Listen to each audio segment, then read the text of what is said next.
More than 5,500 people have signed a petition against a proposed development next to Huff Park.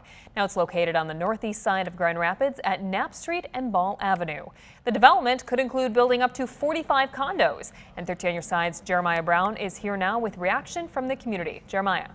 The Creston Neighborhood Association Land Use Committee held its monthly meeting yesterday as residents continued to voice their concerns over proposed new development off Knapp adjacent to Huff Park. Both the Neighborhood Association and residents are still waiting to hear details regarding the project. If you're not familiar with the area, this is drone video we shot showing Huff Park. The developer wants to build luxury condos next to the park after purchasing 8 properties.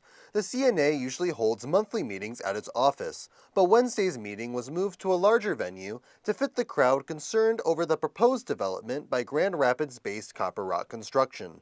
Okay, let's say this does go through. Well, then another developer is going to come along and want to do the same thing somewhere else.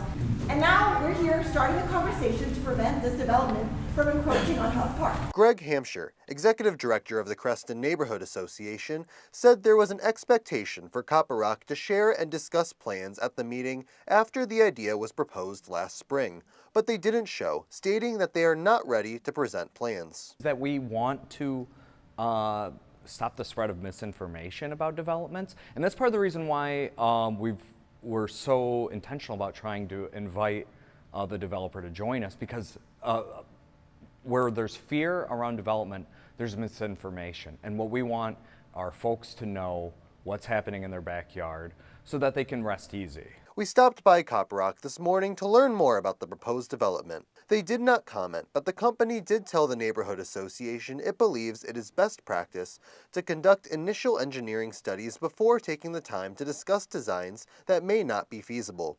Residents continue to be concerned about the impact on Huff Park, the added density, and feel they may be squeezed out of their own neighborhood. And he now owns the house next to me on Joan Avenue, so I'm pinned in.